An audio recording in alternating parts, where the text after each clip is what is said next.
just want to let down my head. Don't want to forget but remember, no weapon formed shall prosper. I have wings on my heart, through the light, through the dark. They can't stop me, they can't stop me. If a fire need to start, trust me, I go be the spark. So just watch me, just watch me. I used to be where I was, right now I am where I am. I'll always believe and trust, it's part of the master's plan. I used to be where I was, right now I am where I am. I'll always believe and trust, it's part of the master's plan.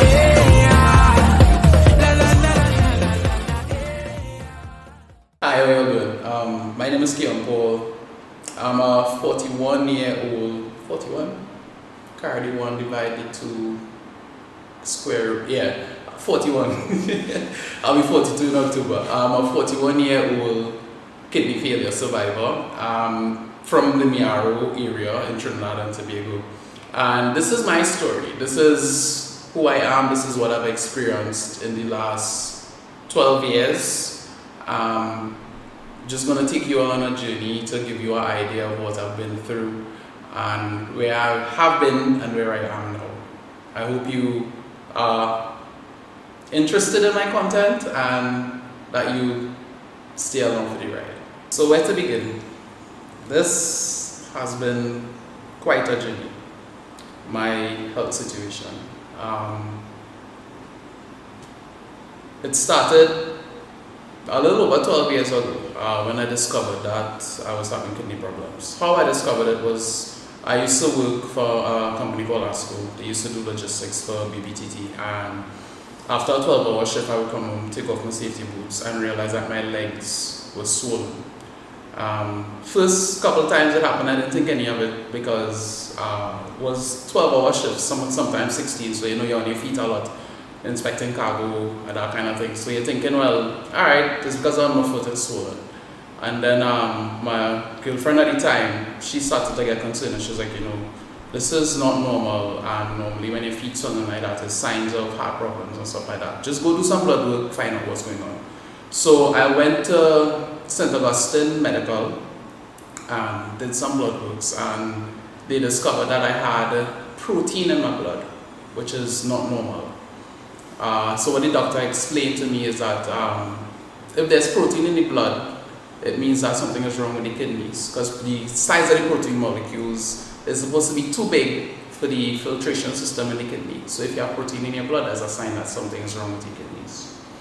So went to a nephrologist and I discovered that I have something called FSG, focal segmental, and you all can research that because I can never pronounce the last one. It's focal segmental glaucoma, something, right?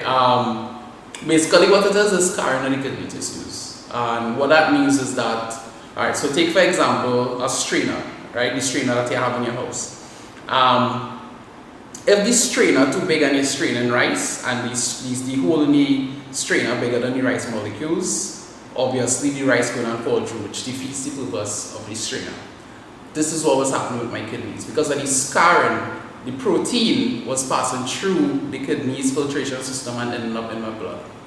Alright, so that is when I discovered that I had kidney failure, or I was in the process of having kidney failure, because at the point in time when they discovered it, it was, I think it was like about 80% functional at the point in time. Alright, so that's when the whole thing started. So after discovering that, I was on this path of kidney failure,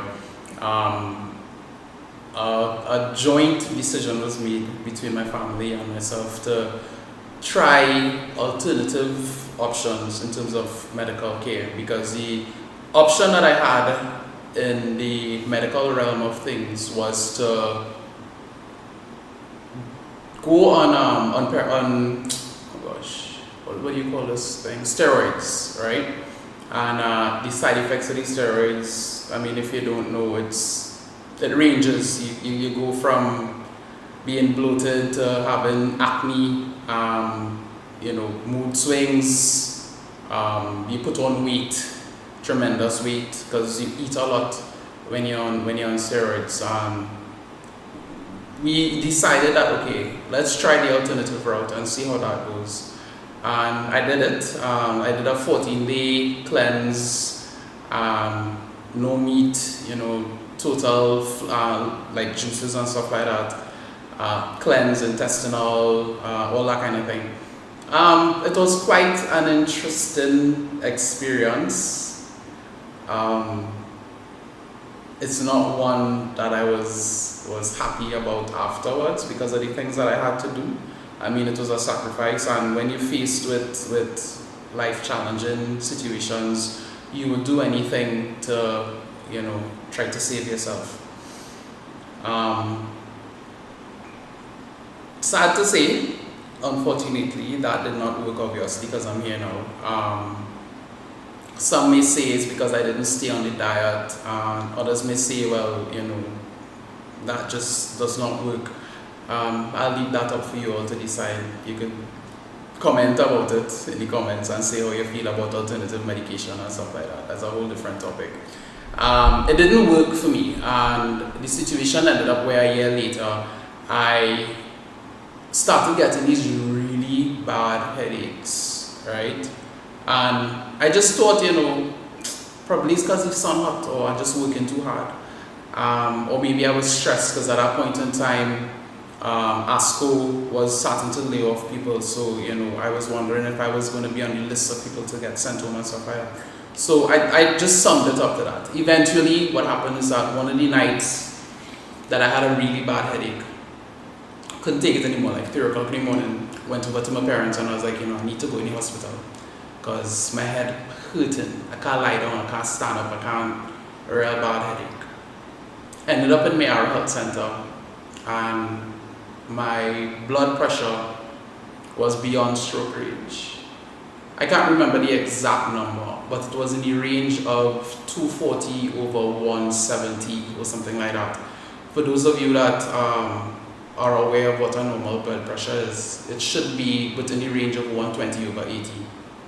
My own was over 200 on the top figure and over 120 on the bottom figure.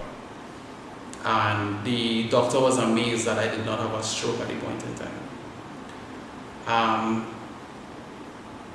They did some blood tests. Well, I got transferred to Granby, and when they did blood tests, they realized that my blood works, my kidney function was very low. It was practically at 90% failure. Right, so I just had like about 10% functionality.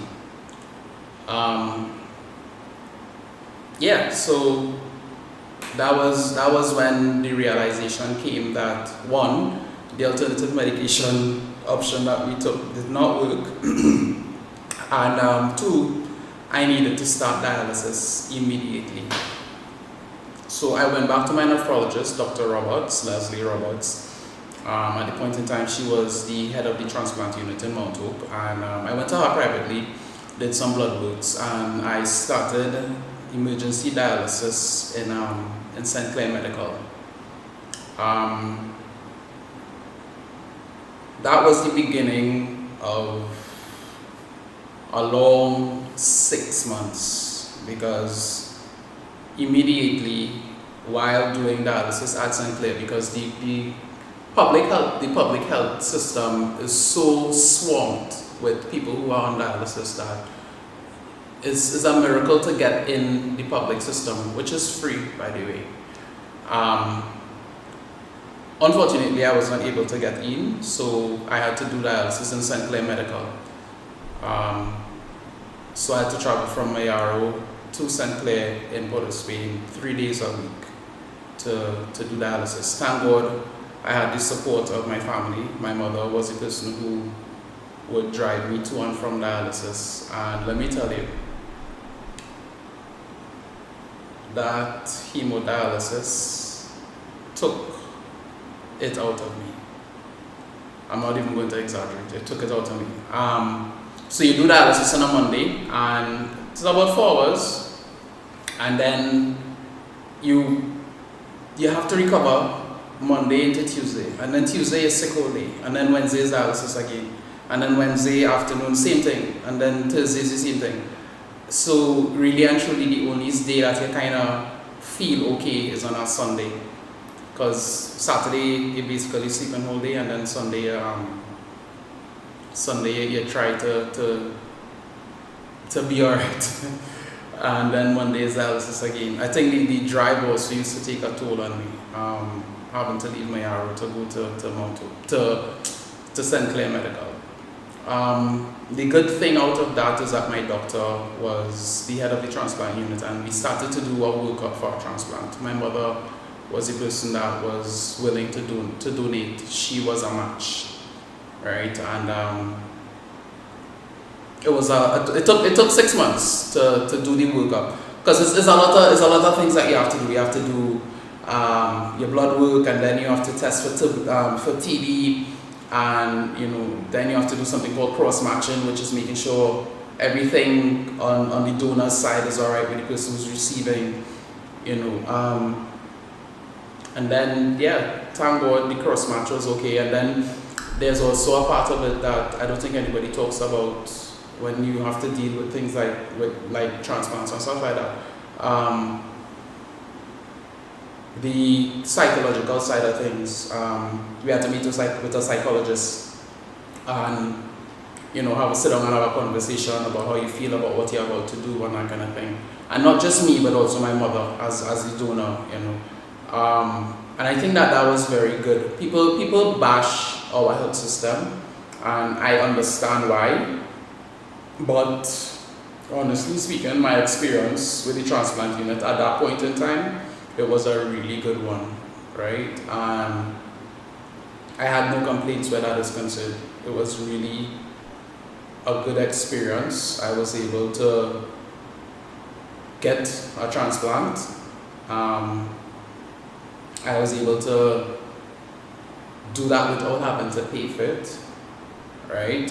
One of the things that I always talk about, one of the antibiotics that they had to give me before the day before the transplant, I was told that one of the antibiotics cost $12,000, and I had to get 2 doses of that, and I didn't have to pay for it. So thank God for that. I had the transplant in March of 2010. Is that 2010? I think so. It's been so long. That was quite an experience.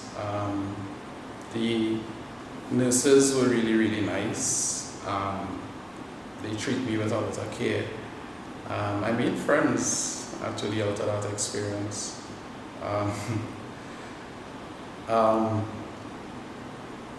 Like literally the day after the surgery, you had to get up and walk, because they don't want you sitting and getting blood clots and that kind of thing. And that was an experience. They're not asking you to run a marathon, but you just at least have to get off the bed and make a few steps and that kind of thing. And that was quite a challenge. I spent, I believe it was approximately 2 weeks in hospital.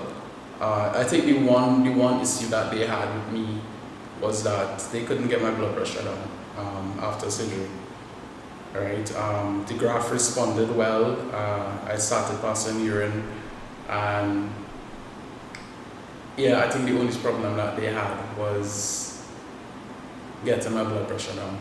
After surgery, I was on, I can't remember how many, but I was on a lot of medication, because when you do a transplant, remember that's a foreign object in your body, so you have to now take immune suppressants so that the body doesn't reject the graft, right? Because anything foreign to your body is going to create antibodies to try to reject it, get it out of the system. Right?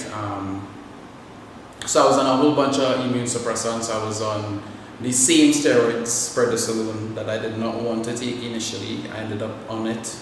I was on a lot of different things, for various reasons. right? I had to report to Mount Hope when I did get sent home. I had to report to Mount Hope once a week to do blood work, and I had clinic to check the wound site where they did the surgery, the incisions and all of that, change it and make sure everything was okay. So at that point in time, I had to stay in Trinity, close to home, because when you do something like that, because the surgery, they cut just below the belly button, and you know that drive from here to Mount Hope would have been too much. So we had to rent a place in Trinity for like approximately 2 months, I think, 2 or 3 months. So it'll be within close range to Mount Hope. And that is where I healed. That is where I got better. I was able to, you know, start walking around more. It was quite an experience, having to be on all that medication. The changes in your body. I started getting pimples on my face from the steroids, the prednisolone. I started putting on weight. But I had my kidney function back, and that was the good out of everything that I had to deal with. And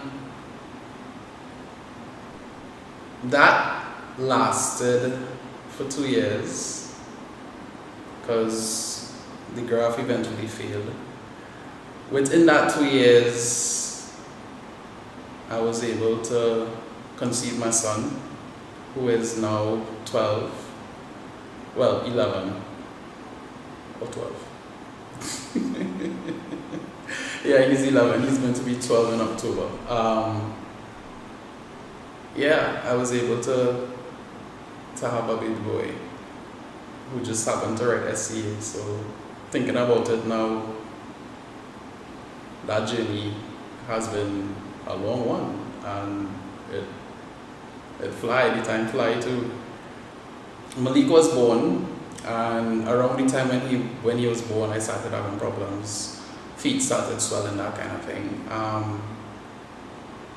So the same immune suppressants that I was taking to help save the graft from my body was also poisoning the graft. Right? And the levels, to get the levels correct, was a bit of a challenge. Because if you go too low, then the body is going to create antibodies, and if you keep it too high, then the toxins are going to kill the graft. Right? What happened was that my body did just that. My body created specific antibodies to attack the graft, and it literally killed the graft. So I ended up with kidney failure for a second time, and ended up back on dialysis. The body is an amazing thing, because while you're trying to save it, it's doing what it's programmed to do naturally, and it literally killed our graft. So yeah, you would think that a kidney that your mother gave you would be able to survive in your body, but it didn't work out that way. I ended up on dialysis again, but this time I did another type of dialysis that wasn't hemo. There was something called peritoneal dialysis. And peritoneal dialysis is where they use the peritoneal cavity to do a transfer of fluids, right? There's a machine that you get to go home with, and what they do is that they insert a tube into your stomach, and the tube runs into your peritoneal cavity, and that tube transfers fluid from that machine into your stomach, and there's a diffusion process, I'm probably using the wrong term, where the fluid pulls out any excess, the fluid that you're putting in your stomach pulls out any excess fluid that you have in your body, right? So that's called ultrafiltration. Peritoneal dialysis worked for me for the last 10 years. not without its problems though. At one point in time, I got a infection. The tube got an infection because it literally runs. It's like a hole that they make in your stomach, and it goes into your tummy. So you can get something called peritonitis very easily, which is an infection in your stomach area. I got peritonitis I think twice over the last 10 years. It was not a nice experience. And I also got an infection in the tube, so they had to take the tube out. That by itself was an experience because I spent approximately 2 weeks in Mount Hope being treated with antibiotics via IV line for this infection. I also had to wait 2 days. I waited 2 days before I could get the surgery done, which didn't happen. What had happened was the only surgery room that was available in Mount Hope at the point in time was the accident and emergency room, and because my surgery was not considered like a urgent situation, I was like number 12 on the list of people to get surgeries done. And because it's accident and emergency, obviously, if an accident or an emergency comes in, that takes priority. So I spent 2 days without eating because you can't eat before you do the procedure because you have to put you to sleep and all of those things. And eventually I decided, you know what, this is not making sense. I can't continue like this. And I was able to get on to Dr. Bell, Dr. Andrew Bell in Tobago. I believe he's the head surgeon, the head of the surgery department there now. And Dr. Bell was able to, I went over to Tobago, and I was able to get the tube taken out at that point in time. So while that healed, for that 3 months, I had to go back onto peritoneal hemodialysis. So I got access in my neck, where they go down to the jugular vein, and they would do the hemodialysis via the neck. So for 3 months, I had to do hemodialysis while the peritoneal cavity healed and the area healed and stuff like that. And then they put back in another peritoneal access, and I was in peritoneal dialysis from then till last year. So over the years, things were pretty okay. You know, I led a somewhat normal life to the point where a lot of people didn't know that something was going on with me, that I was sick, that I had all these things going on, because I never let my situation prevent me from being who I am or achieving or trying to achieve things that I wanted to. I continued running my business. I continued doing my photography, my videography, you know, and yeah, that worked out for me pretty well. Up until that was just before COVID. My heart started racing real bad, to the point where I thought I was going to have a heart attack, and I ended up in, again, Mayor Health Facility with heart rate of over 180 beats per minute. They thought I was having a heart attack, and they did what they had to do. They got me stable, and I was transferred to Graft Hospital. When I got there and they did the necessary blood works, they said that it may have been a mild heart attack, but after spending a week in Granby, I was transferred to Mount Hope because Granby did not have a cardiac department at the point in time. In Mount Hope, the doctor said that what I had was high PTH, and it may have been an imbalance of the enzymes and fluids and stuff like that in my body that would have caused the heart to race. It may not necessarily have been that I had a heart attack. That led them to check some other things, and they realized that my PTH was extremely high, right? It was in the 3000s, and when they checked my heart, they realized that I started having calcification of one of the valves, the mitral valve. Further to which when I was asking about what could be done to fix that, the doctor told me, he was like, well, we can't do surgery, but we can observe it and see if it's getting worse and stuff like that.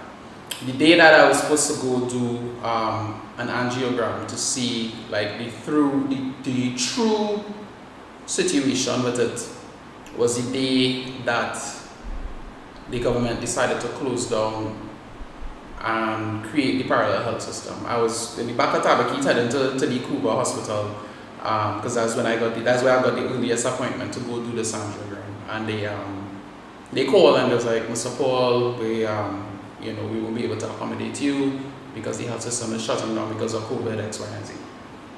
So that happened. So I lived through COVID with this condition, hoping that nothing bad would happen. And it just so happened that when things opened back up and we were able to, resume going to Mount Hope for checkups and stuff like that, because all this time, keep in mind, I'm doing peritoneal dialysis, and every now and again you will have to go to Mount Hope for clinic so they could do blood works and check up on you. And they did the blood works and they realized, okay,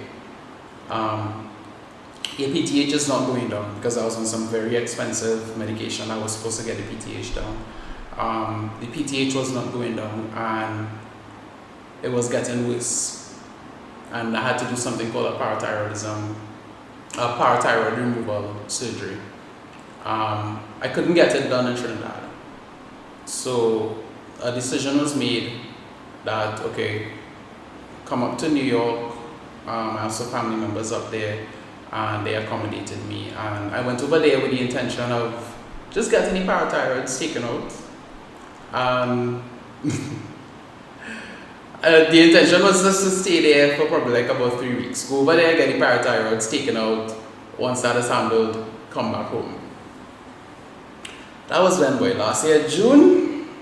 Yeah, June, July. So I went over to New York, and when I got there, I got COVID. In transit from Trinidad to New York, I got COVID. And I ended up in a hospital over there. I'm not going to call the hospital's name.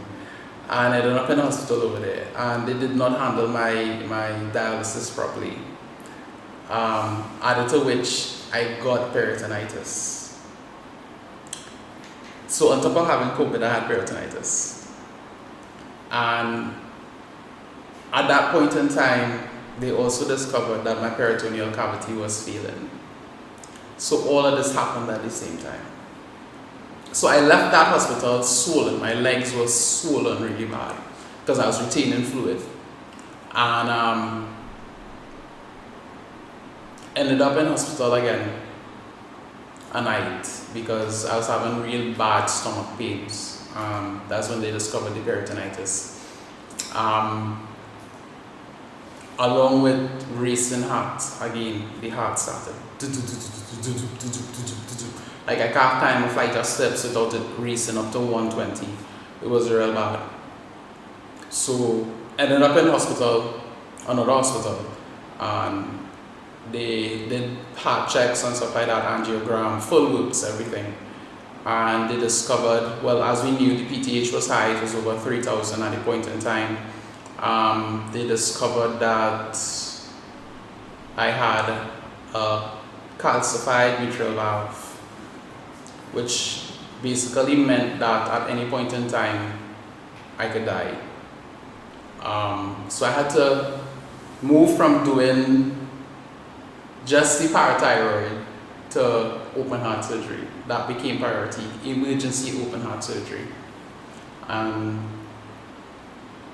I went from just intending to spend 3 months in New York to spending just about 6 months.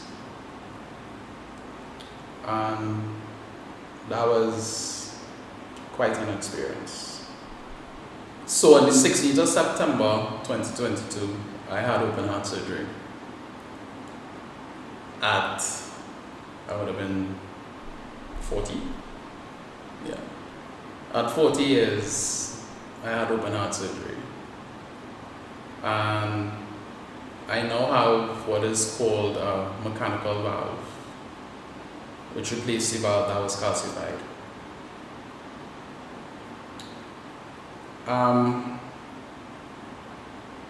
Open heart surgery is no easy feat.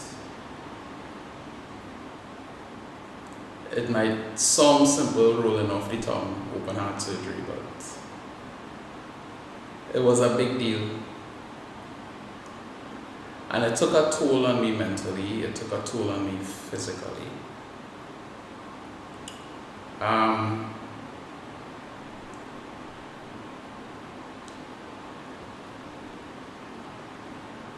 I did not realize how much it took a toll on me until, what was this year? Yeah, this year Carnival. Because I came back home in December, and Trinidad Carnival was as of February this year, and I don't know, probably it was me thinking, hey, you're the same person that you were before. And let me tell you, Juve morning was a real strain. That's when I realized, Keon, you're not the same person that you were before. You think you are mentally. You think you are mentally, because in your mind, right? Because remember, in your mind, well, at least for me, nothing changed. But then you go out there and you put your body to the test, and it's like you realize, wait, I can't stand up as long as I used to before, and I can't move around, I can't lift that. Now, to begin with, already, you're not supposed to be lifting anything heavy because, you know, the open heart, and that would have been just like a few months since the surgery. I wasn't supposed to be lifting anything heavy, carrying anything heavy on my back, and that kind of thing. But I decided that, you know, hey, I am still Keon, and I could do this. Boy, was I wrong. I struggled Juve morning, I struggled Monday afternoon, I struggled Tuesday afternoon.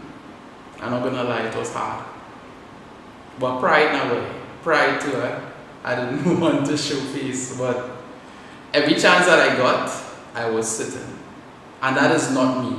Anybody who knows me, I do weddings 12 hours, 13 hours, straight, standing, going, thing, and then driving back to Mayaro. Like, that's me, right? I work on that kind of thing. I'm not afraid of those things. But that brought the realization to me, and it sank in that, hey, you had open heart surgery, dude. You had open heart surgery, and you need to take it down a bit. You need to rest, and you need to recover properly. The mental side of it, and this is a public appreciation to Jenna, because all along she was able to identify and let me know, hey, you need to start therapy. You know, you need to start talking to somebody, because what you went through in New York, what you experienced, you have not dealt with that. You have not processed it. And in her wisdom, she kept saying, you know, you need to talk to somebody, you need to talk to somebody. I didn't take it on, I guess. Macho thing that way, and again, I am Keon, and I good. I real good, you know, only to realize that I really wasn't, and Jenna was correct. A Sunday morning, while attempting to have breakfast, I broke down. I don't know where it came from, but it was a wave of emotion that just took over me.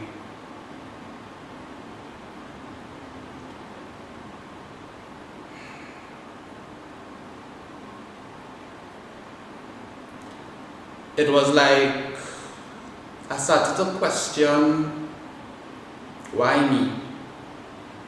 Why am I going through this? Like, what did I do to deserve the things that I have to go through in life? And I just broke down because everything that I experienced while I was in New York, I was away from my son. Malik wrote, no, he didn't write SCA, but he was going to write SCA. And he started to fall back in school. And I blame myself for that because I wasn't there, right? And I was away from family, I was away from my girlfriend. And like all this pressure on my family also, because keep in mind we're in New York, so it's not dollar for dollar, it's almost 7 to 1. So everything that you do, you have to multiply by 7. So all that pressure, it wasn't necessarily on me because I have a tribe of people who are, willing to support and do what they need to do. But at the end of the day, I'm the kind of person, I'm very independent, and that took a toll on me. And as much as I suppressed it then, on that morning, everything came flooding in. Every single emotion, every feeling, everything came rushing in. And I broke down. And I cried for like 30 minutes straight, just bawling. My mother didn't know what to do. My dad wasn't home, she had to call him back home. And that is when I made the decision to start therapy. Because I thought that I had a handle on what I was going through. And I thought that I was able to deal with it, but I wasn't.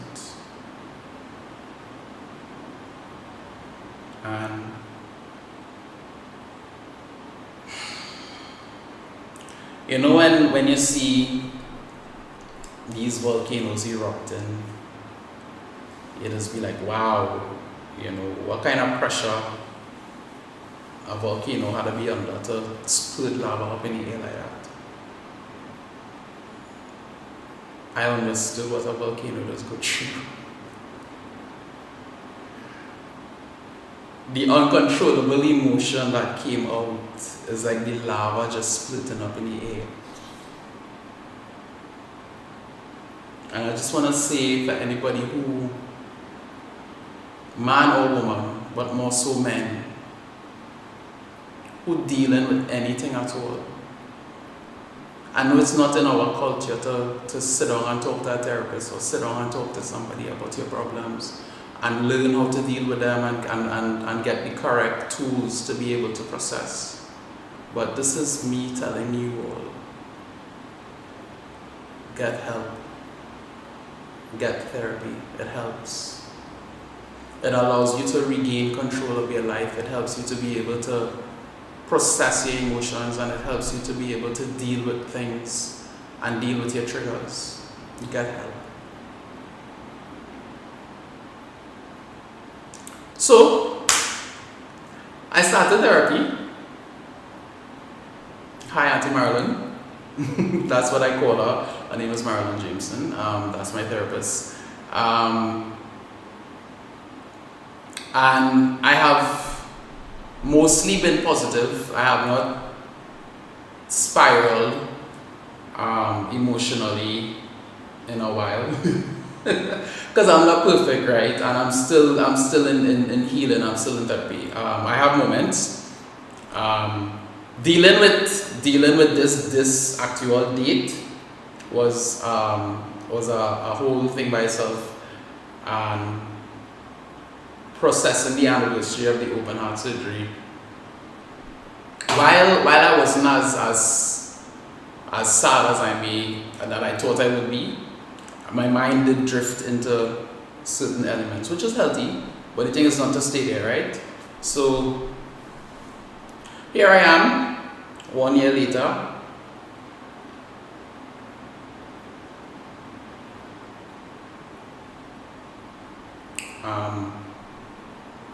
I'm here, I'm alive, I'm as well as I can be. Grateful for life, grateful for my tribe, grateful for my friends, grateful for everybody who has reached out, who has supported in one way or the other. People who believe in me, the people who haven't turned their back on me, the people who put up with me when I'm in my moods, because Lord knows. Lord knows I have moments, but yeah. A special thanks to my mother. My mother was in New York with me for 6 months, people. And I went back to New York in July for a checkup and ended up spending 6 weeks. When I was just supposed to spend, I think, 2. I went for a checkup and I went to get some other procedures done related to the hemodialysis and stuff like that. And yeah, thank you, Mommy. Thank you very much for putting up with me. Thank you very much for being there, for sacrificing all your different trips with your friends and all of those things because of my situation. Thanks to my father. My father is a very selfless human being. He has sacrificed so much, so much for his family, for me.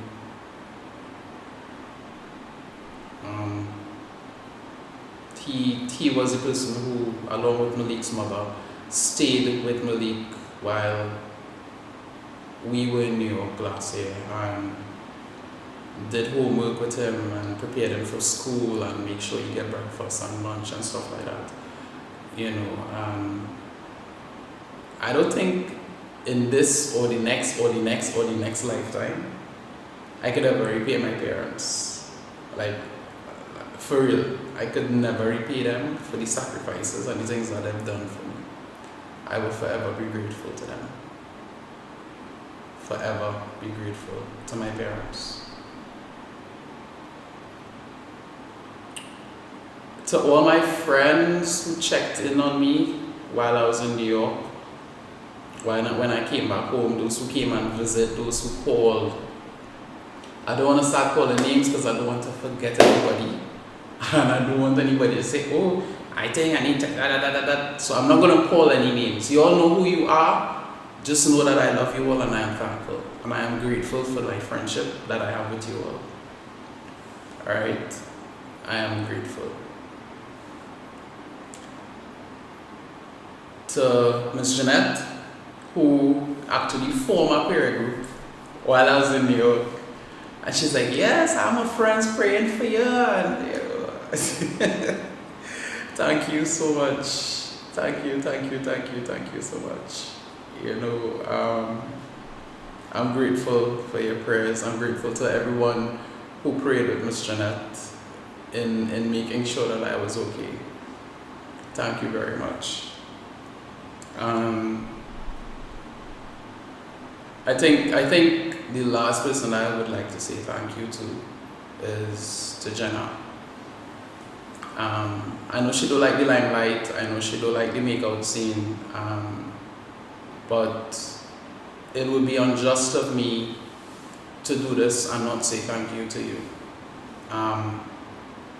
Not because you're my girlfriend, but because of our friendship, and because I mean we were friends before we got into a relationship, and the type of support that you give me as a friend is unwavering, and I would forever be grateful for that. You kept me stable when I was going through it, when I was in New York. You were the person who identified that I needed counseling, therapy, and you see things and you call them before they happen, and then when they happen, I'm like, okay, well, maybe I should start listening to this girl. So thank you for putting up with me. I know I have my ways, but thank you for putting up with me. Thank you for your support. Thank you for your friendship. And if there's anybody that I did not directly thank, I apologize. I am grateful for all of you. I really am. I really, really am. So yeah, that's my story. I guess based on the comments and the responses that you all give, if there's anything that you all need clearing up on, I can do like little one-off videos explaining things and going into depth about other stuff that you all want to know about. But that's been my journey so far. The next thing that I plan to do is hopefully get a transplant. So if anybody out there willing to lend a kidney, check your boy. Alright, so thanks for tuning in, thanks for looking at this, and subscribe, comment, like, share, or whatever they just say. Yeah, that's it.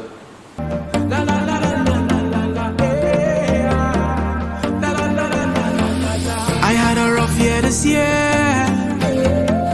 Just want to let down my head.